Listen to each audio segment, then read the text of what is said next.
This has been an incredible 3 days, and the only reason I'm wearing my orange jacket up here, the rest of the speakers aren't, is because I just can't take this thing off.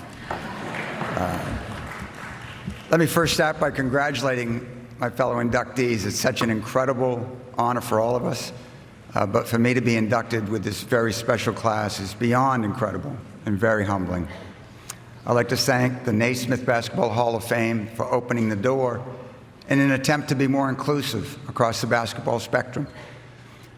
Thanks to the voters who found me worthy of such an incredible honor.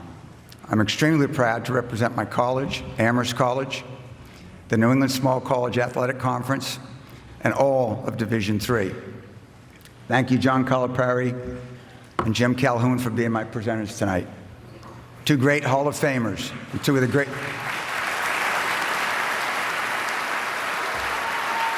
I got them sitting together.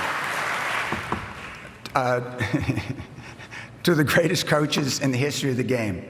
Thank you both for being great friends and mentors, not only to me along the way, but to so many young coaches in the game. For most of you, I'm not the usual household name. My story hasn't been shown on TV night after night or talked about on ESPN talk shows, but I do have a story. I joked with my wife after being named a finalist that if I were to be inducted, it would sound like we were at an owl convention with most people going, who? My story is a 50-year love affair with a school and a sport that took place only 30 miles from here at a highly selective, small academic college, a Division III college, Amherst College. I played there for 4 years, had a 2-year stint as an assistant before being named head coach at 24 years old. It took courage for my athletic director, Peter Gooding, to make that hire. Peter has remained a great friend and a great mentor to me for the past 50 years.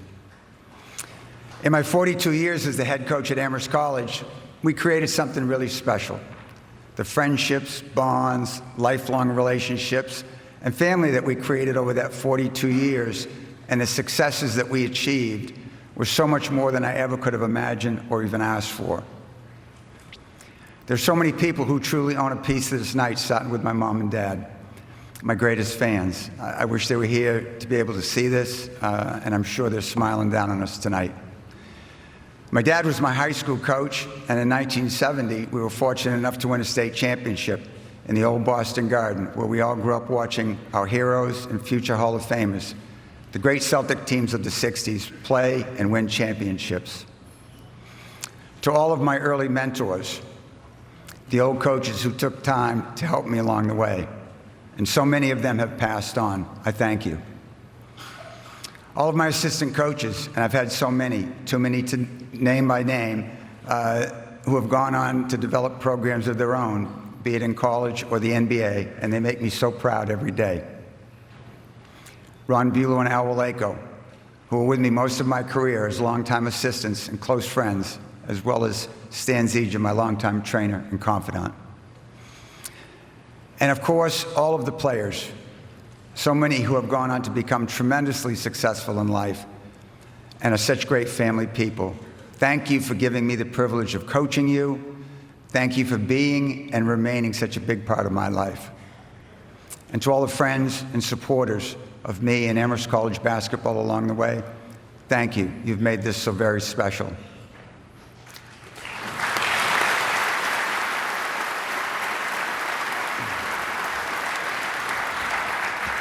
And a shout out to Kyle Grabowski, who's a talented young local sports writer who took on the task of writing my story for the Enshrinement magazine. Thank you, Kyle.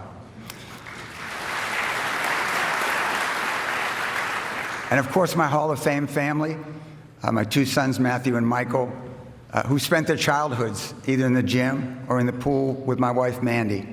Can you imagine having two parents who both coached winter sports and didn't believe in daycare? It's a wonderful thing as a parent to see your children grow up and be able to pursue their passions. Matthew is a successful film editor in Brooklyn and was part of a documentary, which was one of 5 finalists for an Oscar this year.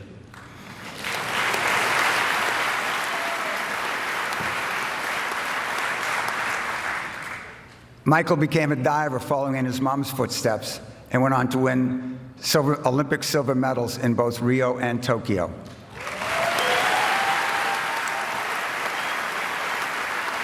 Thank you, boys, for giving me the joy of watching you grow up doing what you're passionate about. And then my amazing wife and partner, Mandy. She kept us all glued. Gonna go again. She kept us all glued together, and at the same time was achieving the highest successes in the world of diving. On this September 29th of this year, she is being inducted into the University of Massachusetts Athletics Hall of Fame. Love you, babe. Well deserved.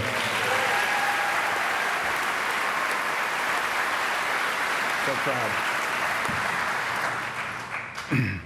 When I retired, my assistants and former players put together an hour-and-a-half highlight reel and some FaceTime type messages. I thank you for your wonderful words. We had truly built something special. When that happened, I honestly felt that this was enough. Who could ask for more?